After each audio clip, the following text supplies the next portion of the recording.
Hi అండి, welcome to my channel. ఈరోజు తమ్నైలో చూశారు కదండి, ఈ మసాలా పేస్ట్ తోటి నాన్ వెజ్ కర్రీ టేస్ట్ లాగే ఉంటుందండి. వెజ్ కర్రీ కూడా ఇది తయారు చేసుకొని స్టోర్ చేసుకున్నాం అనుకోండి, మనం ఇంట్లో ఫ్రిడ్జ్లో పెట్టుకున్న బయట పెట్టుకున్నా కూడా చాలా బాగా స్టోర్ అయ్యి ఉంటుందండి. ఇది ఒక్క స్పూన్ వేసుకొని కర్రీ వండుకుంటే, ఇప్పుడు ఉల్లిపాయల రేట్లు చాలా ఎక్కువగా ఉన్నాయి కదా, ఉల్లిపాయలు కూడా చాలా తక్కువ పడతాయి, కర్రీకి మంచి టేస్ట్ని తీసుకొస్తుందండి. ఇది ఎప్పుడు మేము రెగ్యులర్గా తయారు చేసుకుంటాం ఇలాగే. అందుకని మీకు కూడా అది ఒకసారి చూపిస్తున్నాను. ఈ లంచ్ బాక్స్ కట్టుకోవాలన్నా చాలా కంఫర్ట్గా ఉంటుందండి. కేజీ ఉల్లిపాయలు నీటిలో వేసుకుంటే కళ్ళు మండవు. అలా నీటిలో ఒక 5 నిమిషాలు ఉంచుకొని కట్ చేసుకోండి. కట్ చేసుకున్న తర్వాత ఒక వెల్లుల్లిపాయ, అలాగే 3 ఇంచీల అల్లం ముక్క, నెక్స్ట్ 1 స్పూన్ ధనియాలు, 1 స్పూన్ సోంపు, 1/2 స్పూన్ జీలకర్ర, ఒక ఎండుమిర్చి 10 ఎండుమిర్చి తీసుకోవాలండి. అలాగే యాలకులు ఒక 7, లవంగాలు ఒక 8 తీసుకోవాలండి. ముందు ఈ మసాలాలు ఉల్లిపాయలను రెడీ చేసుకున్నాం కదా, మసాలాలన్నీ కూడా డ్రై మసాలాలన్నీ ముందు మిక్సీలో వేసి పౌడర్ చేసుకుందామండి. అంటే కోర్సుగా ముందు ఉల్లిపాయల్లో వేసేస్తే మెత్తగా నలగదని ముందు వాటిని మనం పౌడర్లాగా పట్టుకుందాం.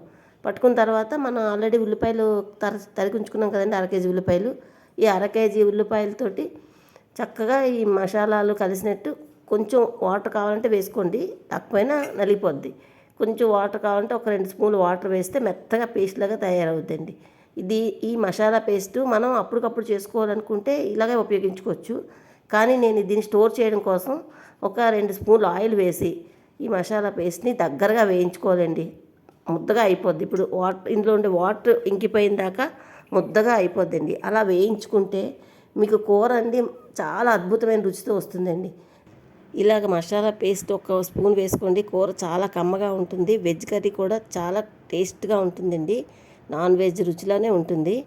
మీకు తెలిస్తే ఓకే, తెలియకపోతే మీకు ఈ మసాలాతో ఏ కర్రీలైనా చేయాలంటే నాకు కామెంట్ చేయండి, నేను తయారు చేసి మీకు పోస్ట్ చేస్తాను.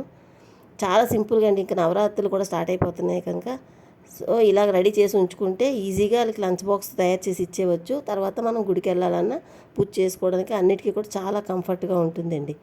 సో ఇదేనండి ఈ మసాలా వీడియో. చూసారు కదా, దగ్గరగా వేగిపోవాలి చక్కగా. మసాలా అంతా దగ్గరగా వేగిపోయింది చూసారా. అలాగ దగ్గరగా వేగిపోయిన తర్వాత చల్లారిపోయిన తర్వాత బాక్స్లో కానీ, స్టీల్ బాక్స్లో కానీ, గాజు గిన్నెలో కానీ తీసి స్టోర్ చేసుకుంటే మనకి చాలా బాగా నిల్వ ఉంటుందండి. ఏమాత్రం పాడైపోదు. ఫ్రిడ్జ్లోనే పెట్టుకోనక్కర్లేదు, బయట ఉన్న కూడా ఇది చాలా ఫ్రెష్గా ఉంటుందండి. ఇది మరి పూర్వం అంతా ఫ్రిడ్జ్ లేదు కనుక నేను ఇలాగే తయారు చేసి ఉంచుకునేదాన్ని పిల్లల లంచ్ బాక్స్లకు కానీ దేనికైనా. సో ఈ ఉల్లి మసాలా రెసిపీ మీకు నచ్చినట్లయితే ఒక్క లైక్ చేయండి. Thank you for watching. Bye అండి.